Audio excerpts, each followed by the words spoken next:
que nos concedes de juntos estarmos aqui para mais uma jornada de estudo. Pai amado, nós te rogamos que possamos assimilar os conteúdos que aqui serão trabalhados, discutidos, aprendidos, a fim de que possam se tornar informações úteis em nossa vida. Senhor Deus, nós te pedimos que abençoe os companheiros que aqui comparecem virtualmente, abençoando também os companheiros que não puderam comparecer por alguma razão, que eles sejam amparados, que suas famílias sejam abençoadas e harmonizadas. Se tiver sido tal ausência por problema de saúde, que a saúde seja também restaurada por teu imenso e magnânimo amor. Senhor Deus, nós te rogamos pela paz do mundo, paz que começa em nós. Tá? Nós te pedimos também que nos ampare, que nos ilumine, que nos livre de todos os males. Pai nosso que estás no céu, santificado seja o vosso nome. Venha a nós o vosso reino e seja feita a vossa vontade, assim na terra como nos céus. O pão nosso de cada dia nos dai hoje. Perdoai-nos, Senhor, as nossas ofensas, assim como nós perdoamos a quem nos tem ofendido. E não nos deixeis cair em novas tentações, Pai amado, mas livrai-nos de todos os males, Senhor, porque vosso é o poder, a bondade, a misericórdia, a justiça, o amor e o perdão.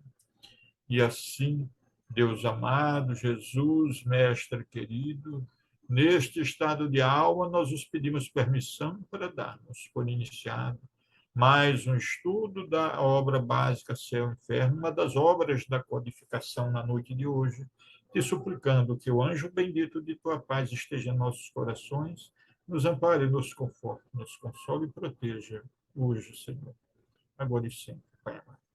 Assim seja. Assim seja. Bom,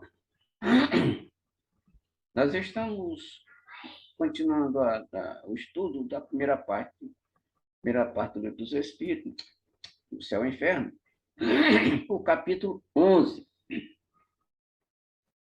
Vamos à leitura. Mas aqui reponta uma outra dificuldade. Se as almas bem-aventuradas não podem deixar a mansão gloriosa para socorrer os mortais, por que invoca a Igreja a assistência dos santos, que deveriam fluir ainda maior soma de beatitude? Por que aconselha invocá-los em casos de moléstia, de aflição, de flagelos?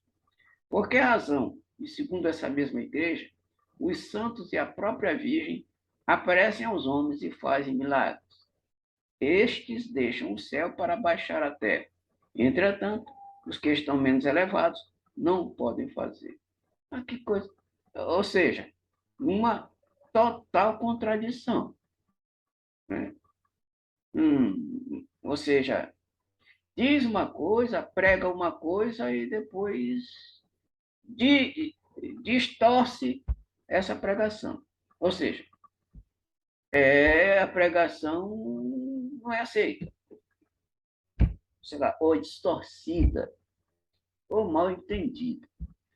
Por isso, companheiros, é que a gente já viu em várias situações de estudo nosso a contradição de determinadas igrejas com relação aos seus preceitos, aos seus ensinamentos, aos seus dogmas.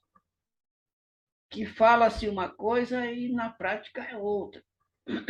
O que contradiz com a coerência da evolução espiritual, com a coerência de uma religião que é considerada uma das maiores do mundo, né? Das maiores, principalmente aqui do nosso país. A questão é falta de reflexão, seria isso? Ou confusão na hora de fazer, de falar e fazer a coisa. Pois é. E aí a gente encontra tanta contradição. E o pior não é nem isso. A gente perceber que uma coisa que eles não percebem, ou, sei lá, fazem que não percebem. Pior é que toda a comunidade cristã dessa religião aceita. Aceita. Hoje eu cheguei muito tarde do serviço, hoje saí muito tarde do serviço, mas na hora do almoço a gente estava conversando com os colegas e um colega de serviço estava me dizendo, rapaz, eu tenho uma tia que ela tinha uma casa, faz, é impressionante. A gente tem que dizer essas coisas, meus companheiros, para a gente perceber como é possível essas coisas acontecerem. A tia dele tinha uma casa linda, vendeu a casa e doou o dinheiro para a igreja, que eu não vou dizer qual é a igreja, porque a igreja estava construindo em São Paulo, lá no sul, uma igreja, um templo enorme, grande, tal, tal, tal. Resultado, hoje recebe um LOAS, ou seja, um benefício do INSS de um salário, e paga com esse salário, com esse dinheiro, o salário mínimo, aluguel de casa. Meus irmãos, não sei como é que essas coisas acontecem. E isso, meus amigos, ele disse que ele não tentou falar com ela, mas ela não aceita, e ele não conseguiu entender. São estas contradições é que o pessoal não vê. Não vê. E é de ficar impressionado como é que acontecem essas coisas. Esse povo, essas religiões estão enricando, ficando ricas, cada vez mais ricas. Os líderes religiosos vão ficando mais ricos, cada vez mais ricos, e as pessoas vão entregando os seus bens para as igrejas. E aqui, olha só, eles estão dizendo que, né, os espíritos superiores não podem ajudar os que estão piores. Mas na hora, né, da miséria aqui de curar, eles chamam os santos, inclusive a mãe de Jesus, Maria Santíssima, nossa mãe Maria Santíssima, para ajudar isso aí. Tá. É algo realmente que não dá para entender. Quem quer comentar mais a respeito?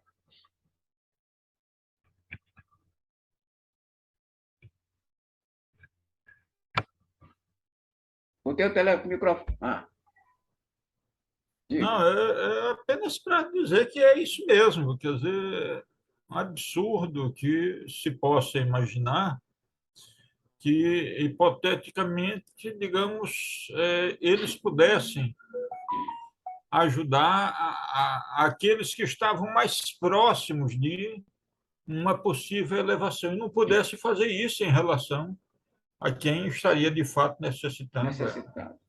Um negócio assim estranho, né? É muito estranho. Realmente muito estranho, meus amigos. Mais alguém? Então vamos lá. Que os céticos neguem a manifestação das almas, vá. Isto que nelas não acreditam, mas o que se torna estranhável é ver encarniçar-se contra os meios de provar a sua existência, esforçando-se por demonstrar a impossibilidade desses meios, aqueles mesmos cujas crenças repousam na existência e no futuro das almas. Parece que seria mais natural aconselharem, como benefício da providência, os meios de confundir os céticos com provas irrecusáveis, pois que são os negadores da própria religião. Os que têm interesse na existência da alma deploram constantemente a avalanche da incredulidade que invade, dizimando o rebanho de fiéis. Entretanto, quando se lhes apresenta um meio mais poderoso de combatê-la, eles recusam com tanto ou mais obstinação que os próprios incrédulos. Depois, quando as provas avultam de modo a não deixar dúvidas, eis que procuram, com recurso de supremo argumento, a interdição do assunto, buscando, para justificá-la, um artigo da lei mosaica do qual ninguém cogitara, emprestando-lhe à força um sentido de aplicação inexistente. É tão feliz se julgam, aliás, e tão felizes se julgam com a descoberta, que não percebem que esse artigo é ainda mais uma justificativa da doutrina espírita. Quer dizer, no afã de recusar, no afã de atacar determinados fenômenos, o que eles fazem é revigorar, ou seja, alimentar a existência e a evidência desses fatos.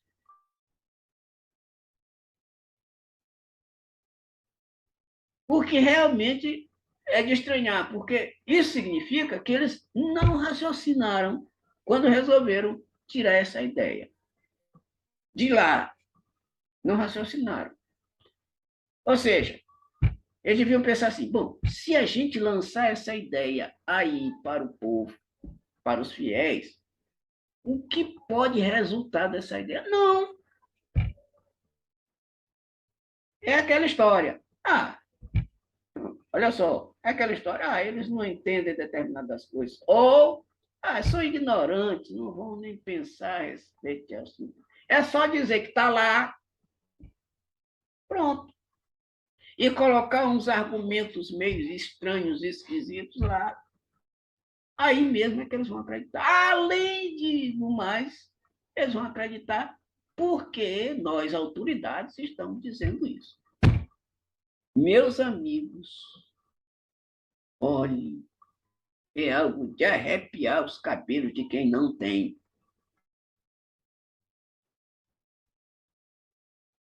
Realmente, é impressionante como esse povo faz qualquer coisa, olha só, inclusive, eles são capazes, como foram e são capazes, de ir contra Jesus só para justificar aquela ideia estranha. Porque Jesus se comporta totalmente o contrário. É proibido manifestação? Não, é proibido, não pode acontecer. Mas Jesus é o primeiro a se manifestar a Paulo de Tarso depois da morte, se manifestar a dezenas de pessoas depois da morte para o pessoal da estrada de Emaús, e é o primeiro, né, a falar com os mortos, dialogar com os mortos, Moisés e Elias. E aí, como é que fica? Afinal de contas, é proibido ou não é? Se Moisés disse, entre aspas, que era proibido, Jesus nunca disse, nunca afirmou, não tem nenhuma passagem lá no Novo Testamento Jesus sendo contra. Nem os apóstolos.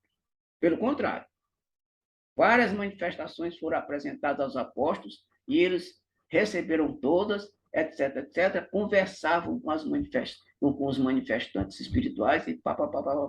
Aliás, eu estou surpreso quando eu soube, eu dei uma pesquisada na coisa, quando eu soube que na Bíblia, tanto no Antigo como no Novo Testamento, o sem número de manifestações espirituais que aconteceram lá. E quem quiser saber disso, consulte lá, que está tudo lá.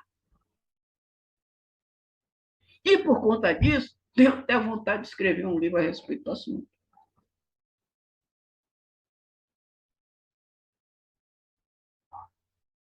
Tenho vontade a respeito do assunto.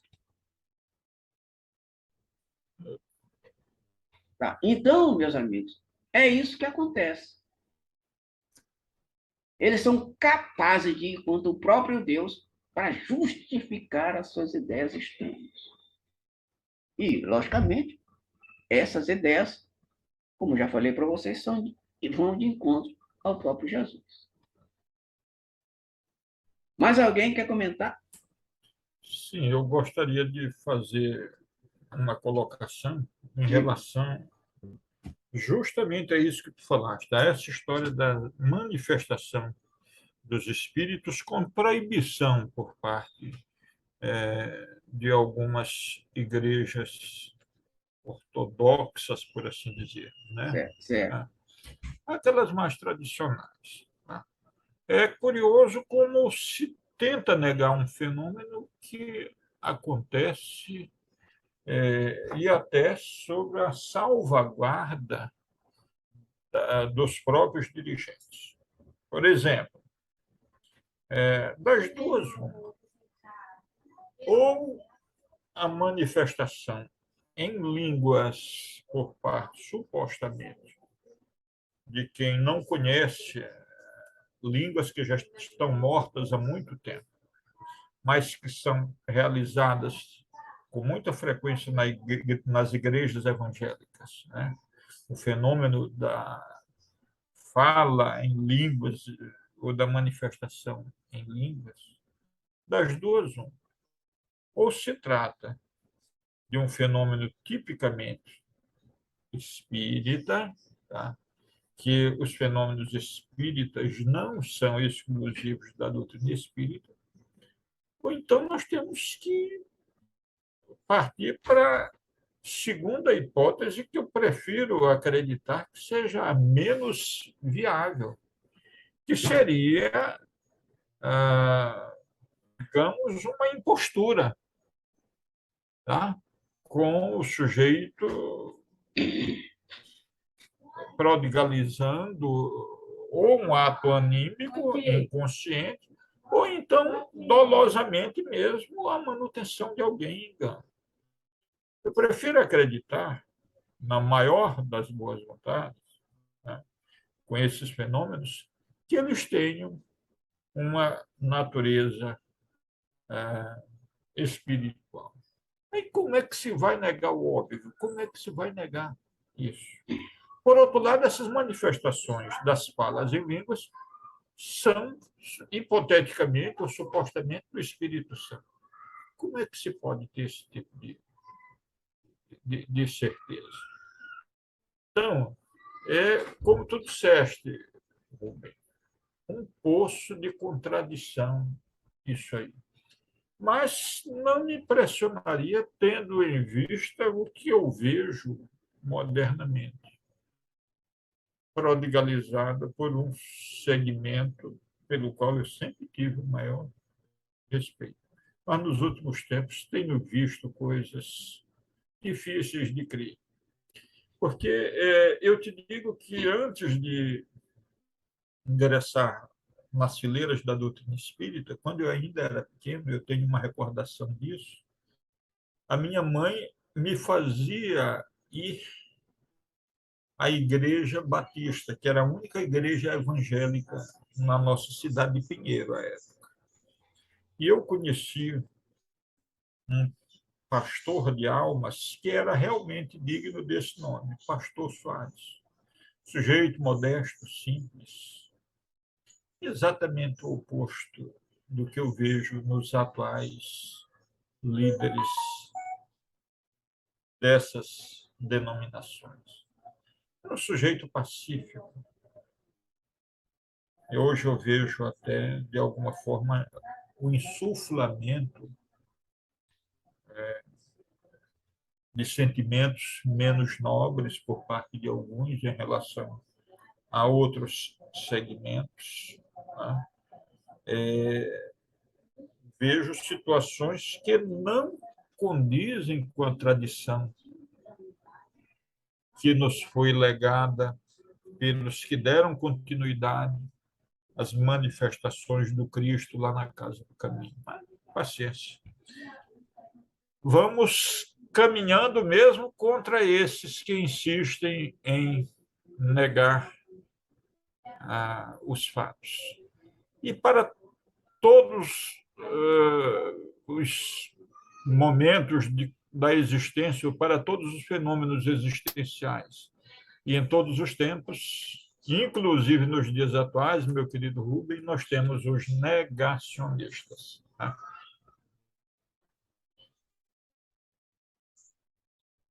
Olha só, meu irmão. Isso mesmo, isso mesmo. É realmente de impressionar. É realmente impressionante. E agora, por que que isso acontece e continua acontecendo? É simplesmente porque os fiéis não raciocinam ou ficam, sei lá, impressionados, ou sei lá o que que é, rapaz. É de achar que os camaradas são totalmente robotizados. É achar que esses fiéis estão cegos. Fé cega. A gente só pode denominar dessa forma. Porque Deus não deu para a gente um talento maravilhoso que é a inteligência. Sim. E por que, que a gente não usa essa inteligência para distinguir o que está certo e o que está errado? Onde foi que se diz que os grandes líderes religiosos não podem ser considerados falsos profetas?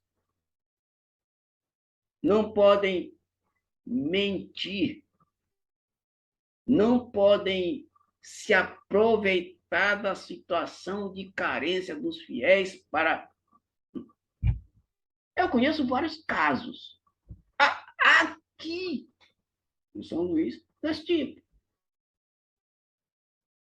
tipo. Pessoas muito ligadas às pessoas que são muito ligadas a mim e me contam.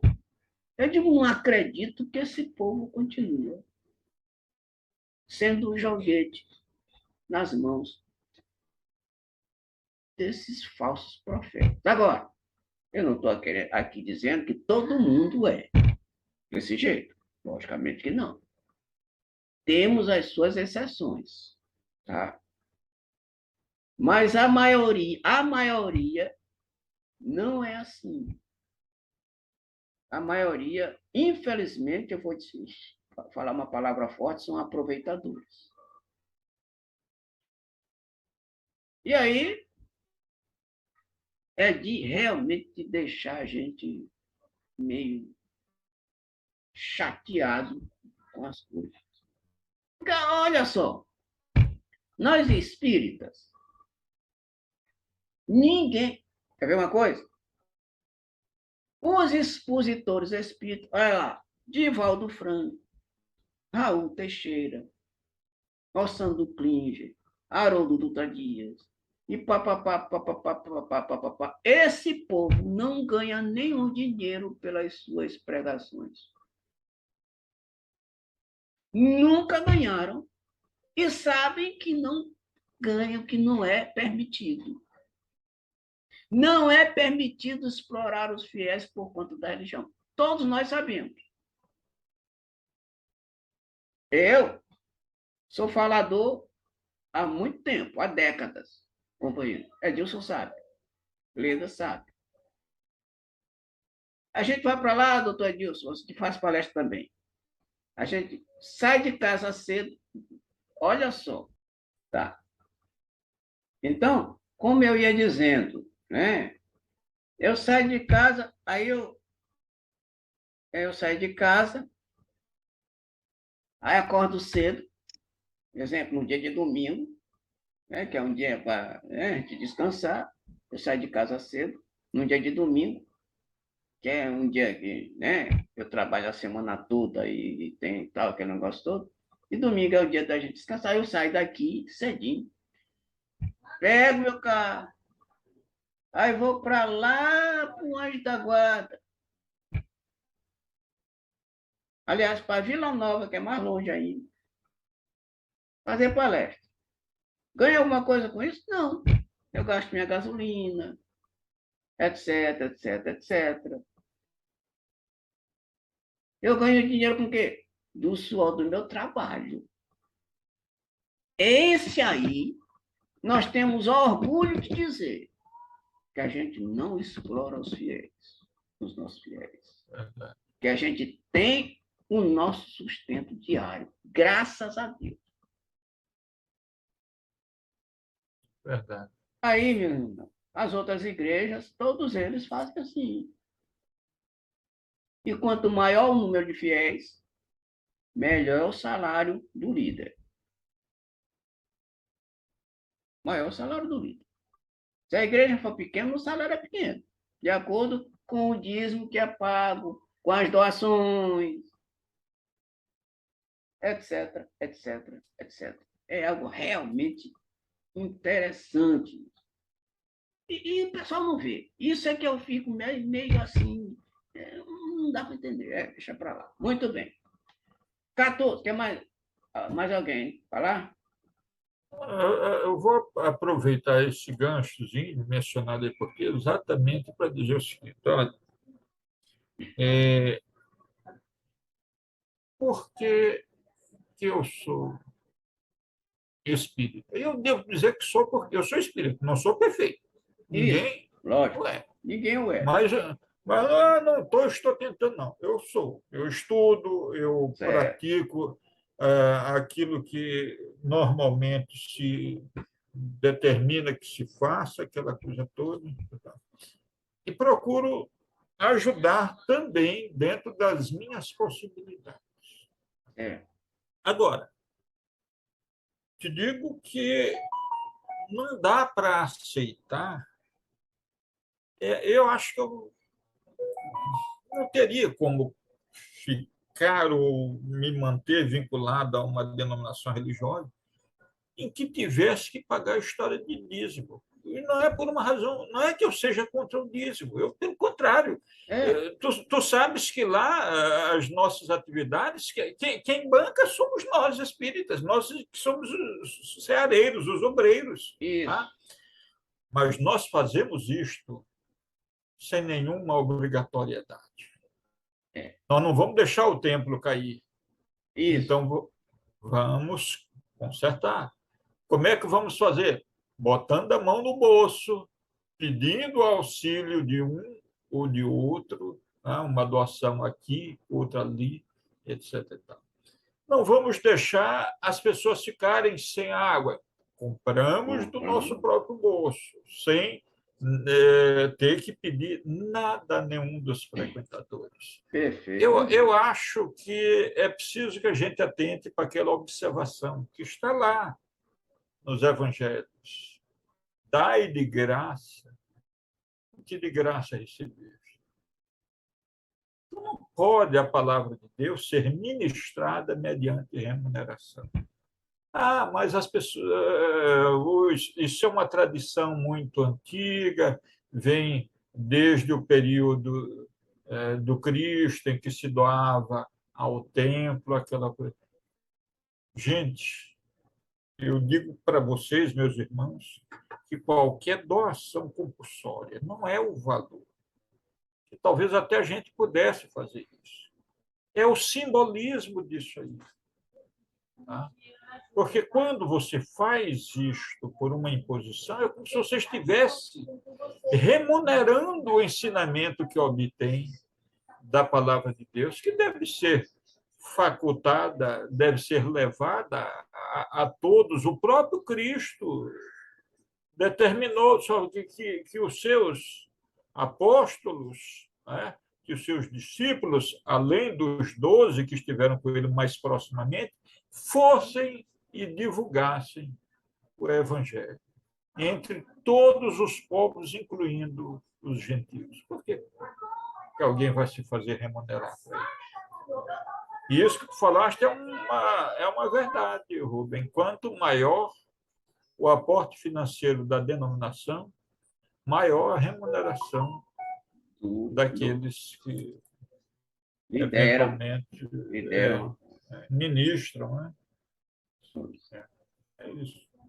Tá, como tu falaste, não é imposto. A gente doa se quiser. Lá na doutrina, o pessoal doa se quiser. Ninguém é obrigado. Até porque o centro espírita também precisa de manutenção e tal, tal, tal. Aí, se quiser doar, tudo bem. Se não quiser, a gente doa do nosso bolso. A gente doa do nosso bolso. Qual é o problema? Nenhum problema. Agora, explora agora.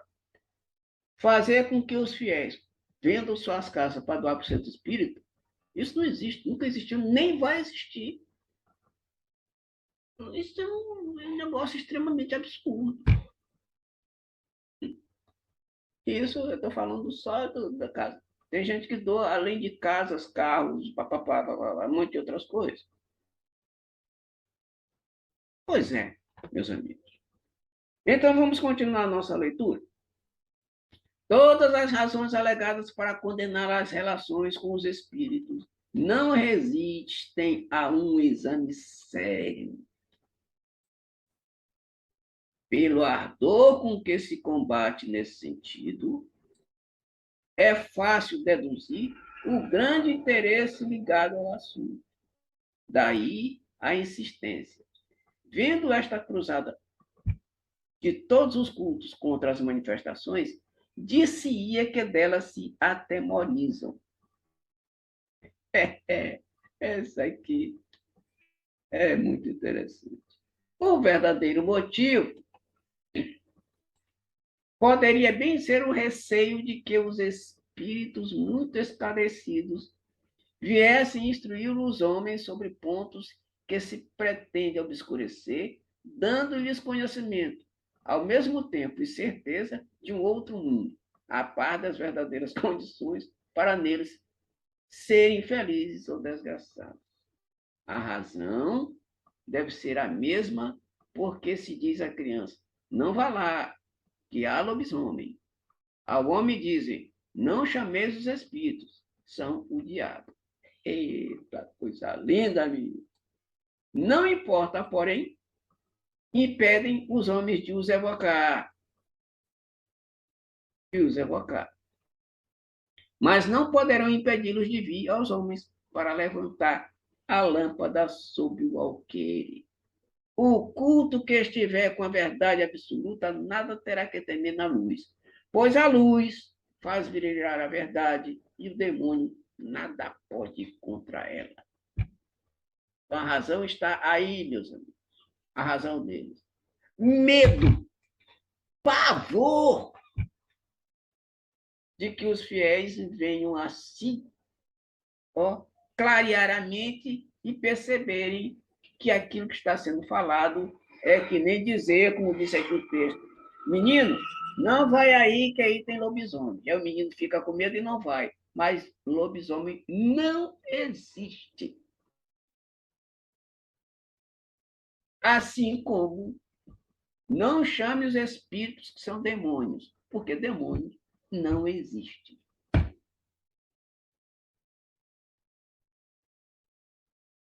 Pavor. Os caras têm pavor. Não, o espiritismo é coisa do diabo. Não se aproxime. Ou seja, para evitar que um, dois, três ou N fiéis vão pesquisar, saber o que realmente existe por trás daquela história e descobrirem que tudo é verdadeiro e eles ficarem sem fiéis, meus amigos. Ficarem sem o dízimo. Ficarem sem, vou falar de propósito, sem a mordomia. É triste, impressionante. Agora, o que eles não sabem, ou fingem não saber, é que tudo isso vai ser computado na sua conta espiritual, e aí, depois do trespasse, eles vão saber a frase popular, o que é, abre aspas, o que é bom para tosse, fecha aspas. Eles não sabem o que lhes aguarda por conta desta exploração contínua e terrível em seus fiéis. Não imaginam o peso da exploração. Este crime que é explorar o próximo em favor próprio. Não imaginam, ou, repito, e fingem não imaginar. Porque o objetivo não é espiritual, meus amigos. Dá para ver. E sim, pura e simplesmente espírito material. Medo, pavor. Por isso, tanto combate. Por isso, tanta perseguição. Por isso, tanto achincalhe. Por isso, tanta denegrição. Mas nós, o que diz Kardec para nós, meus amigos? Não vos preocupeis. Porque quando eles fazem isso, eles estão determinando, estão dizendo que vocês estão com a verdade. Porque quem está com a verdade, repetindo Kardec, quem está com a verdade não precisa perseguir. Não precisa denegrir. Não precisa achincalhar.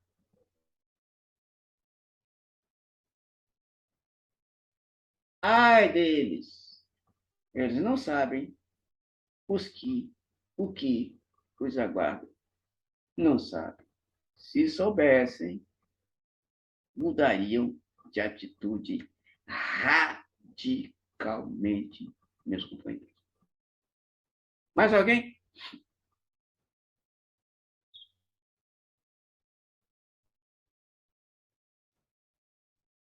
Tá.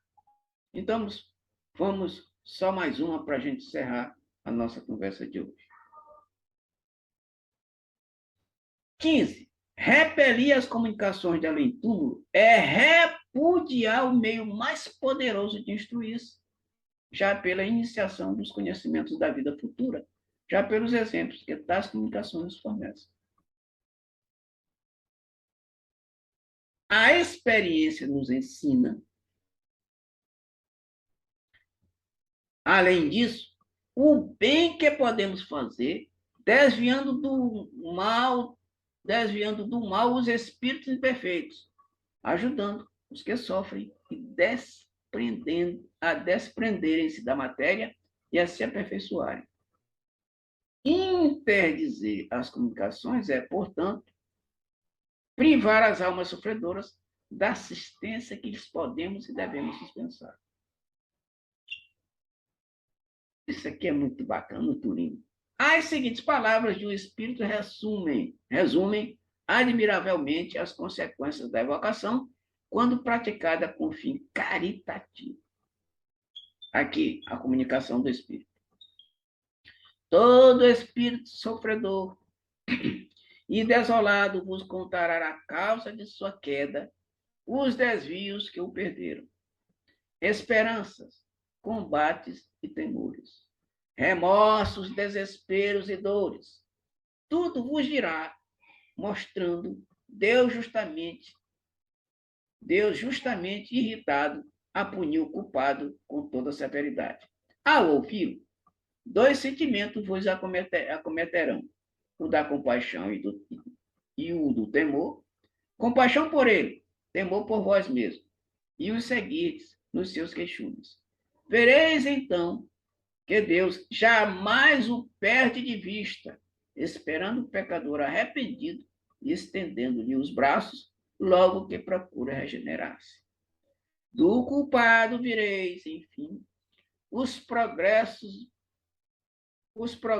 benéficos para os quais tereis a felicidade e a glória de contribuir com a solicitude e o carinho do cirurgião acompanhando a cicatrização da ferida que pensa diariamente.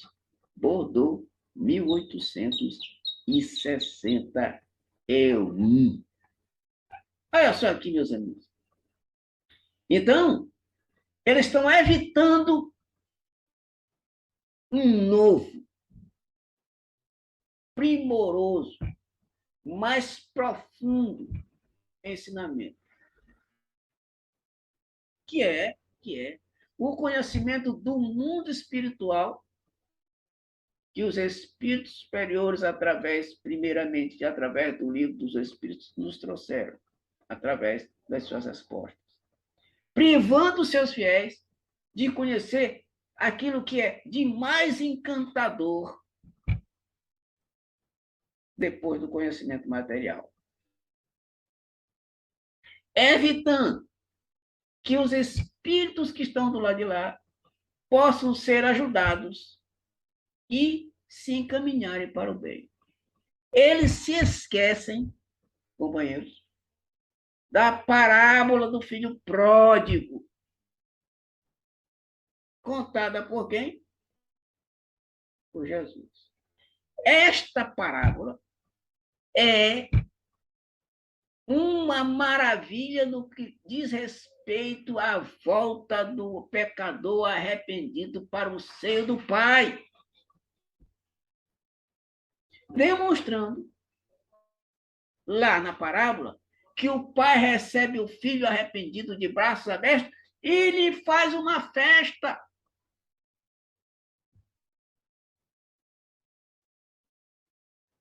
Por quê? Porque o seu filho que estava perdido voltou.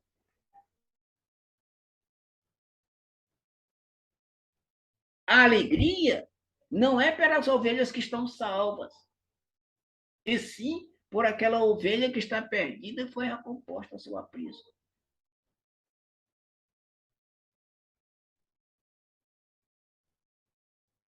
Será que eles leram essa parábola, meus amigos? Será que eles interpretaram esta parábola de acordo com o que diz o verdadeiro sentido da letra? Tirai o espírito da letra. Entendei o sentido espiritual da passagem material, a fim de que vós podeis, com certeza, observar algo muito mais profundo e mais preciso que Jesus nos trouxe desde a época que passou aqui por nós. Parábola do filho pródigo. Existe parábola mais perfeita para encaixar aqui nesse nosso texto? Para encaixar nesse nosso estudo? Que não existe o pecador que seja condenado eternamente. Que isso é uma contradição com essa parábola dizer que o pecador vai para o inferno e fica lá queimando eternamente. Contradiz totalmente aquilo que Jesus falou. Totalmente aquilo que Jesus nos ensinou.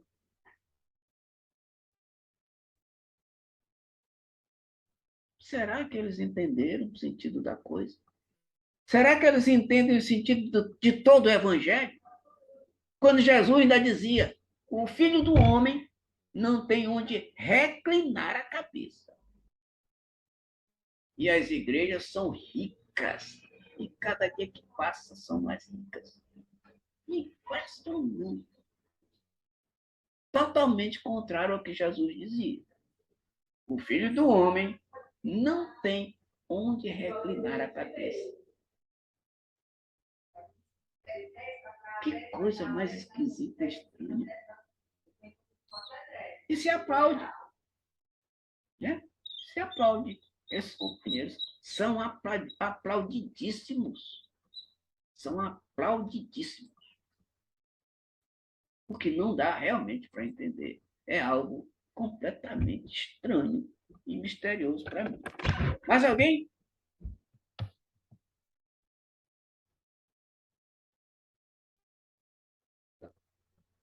Então, alguém aí para fazer a prece de encerramento para nós? nossa querida irmã Leda. Hoje vamos dar uma folga aqui para nossa amiga de Gé. Tá bom. Então vamos lá. Tá ouvindo? Estamos sim, estamos ouvindo. Pode falar. Vamos fechar nossos olhos para que possamos fazer uma prece. a pedido de Deus. Nosso querido, amado mestre, queremos pedir nesta prece algo que nos afigura tão necessário. Pedir por todos na fé. Pedir a fé para os nossos irmãos que ainda não conseguiram, por motivos vários, se integrar a teu próprio conselho, rogamos a Deus Pai, força suprema de amor, que nos perdoe o atraso com que respondemos ao teu apelo de renovação e que envie ao mundo vibrações do amor maior. Que a vossa energia, Deus Pai, forme corrente de luz em torno do nosso planeta, beneficiando todas as vidas, ainda despreocupada de seus devidos. Precisamos tanto de vós, Pai, e nesse momento vos rogamos, enviai operários da nossa mente, envolvei de todas a nossa energia, mas ajudai-nos a ajudar os que nos têm. Permitir que os vossos mensageiros cheguem mais e mais até nós, e finalmente rogamos que são oferecidos curadores do vosso depois de Cristo Jesus, fazendo com que todas as legiões de povos se unam por um ideal maior de amor. Ajude-nos, Pai, a levar a vossa luz aos que não têm. Finalmente, o nosso pedido ao Pai, através da Deus.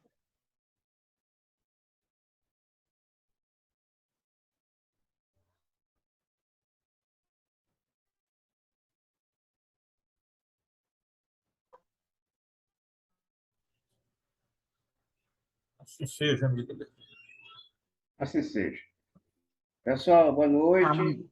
Boa noite. Boa Boa noite. noite. Valeu, boa noite a todos. Até Um no grande sábado. abraço. Um abraço Bom para final de todo semana. mundo. Tchau, tchau. Sim, Rubem, aquela situação nós conversaríamos no sábado, né? Isso. Sábado a gente Tá conversa. certo. Tá bom, Beleza. então. Tchau, Tá. tchau. Tudo de Boa bom. noite, Valeu. boa noite. Tchau, Digé. Tchau, tchau. Tchau. Boa Tchau, noite. Digé. Tchau. Valeu. Leda, tchau, tchau. Tchau, Tchau, tchau, Dona Leda. Tchau, tchau, Edilson.